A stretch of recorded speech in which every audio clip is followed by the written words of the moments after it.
In Warframe, players can customize their own unique companions using components they find in the game.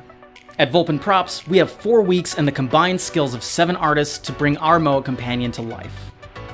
Our MOA starts with a 3D model created at Wooden Leg Studios using ZBrush.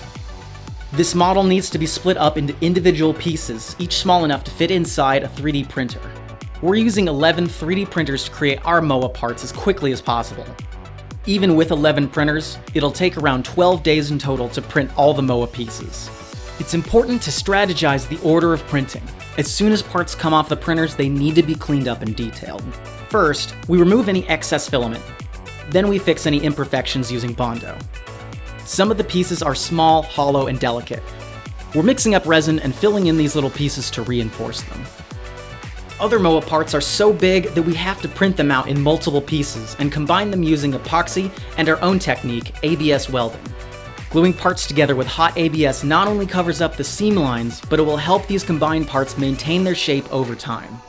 Next is one of the most time-consuming parts, sanding. The sanding stage is where we establish our level of detail. We want this to look amazing up close. Our MOA should look like a real robot created in a futuristic factory. This means that we need to hide any evidence that it was made by real people. We need to hide the 3D print lines, Bondo, ABS welded seams, everything. All of these parts need to be primed. Primer helps protect the surface of the parts, and it also gives the paint something to bite into. Some of the MOA pieces will be primed individually, and others will be primed as one big section. This build has so many pieces, it's imperative that we stay organized. This is like putting together a big 3D puzzle.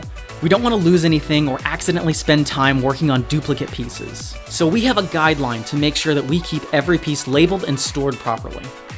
We also printed out a 1:1 scale image of the MOA for reference. If we're not sure how a piece fits, we can match it up with a life-size print. This proved so useful that we printed out a full-size image of the MOA's skeleton as well.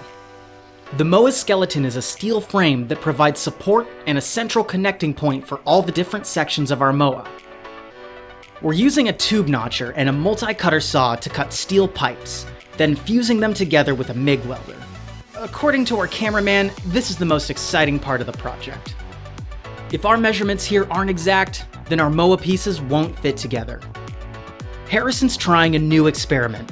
He 3D printed a guide to help weld these pipes at exact angles. Thankfully, his hunch paid off and the plastic guide didn't erupt in a molten fireball. Coming up with new techniques like this is all a part of prop making. Our MOA is going to feature LED lighting, so before we go any further, we need to run some wires through our frame. That way, we'll be ready for the lighting stage later on. Now that we have a standing frame, we can start assembling the MOA's brackets, which is a fancy way of saying legs. Precision is crucial. If one piece is off, it could affect every other piece. We're making little refinements as we go to ensure the best possible fit. In Warframe, players can customize 4 sections of their MOA companion: the bracket, the core, the gyro, and the model. Before we can mount the core or the gyro to the frame, we have to prepare each section for lighting.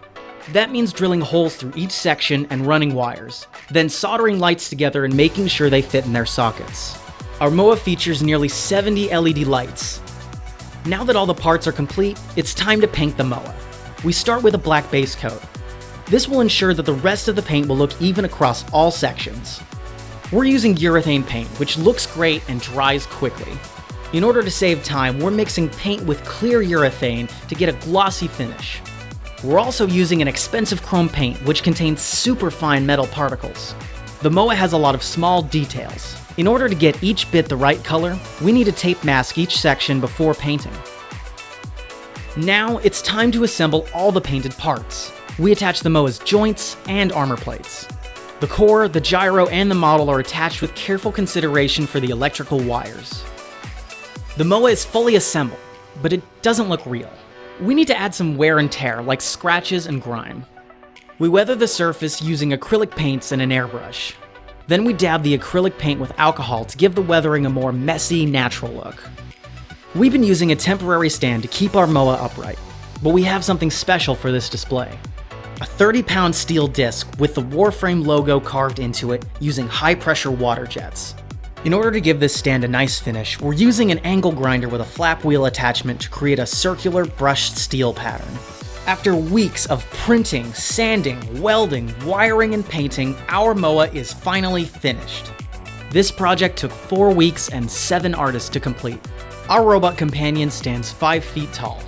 We ran over 9,000 grams of ABS filament through our 3D printers. That's more than a kilometer of plastic filament. Since our MOA is pretty big, we need to build a custom shipping container to keep it safe. Our MOA will debut at TennoCon, the official convention for Warframe. It's hard to say goodbye to our newest creation, but we hope fans will enjoy seeing a Warframe companion in real life.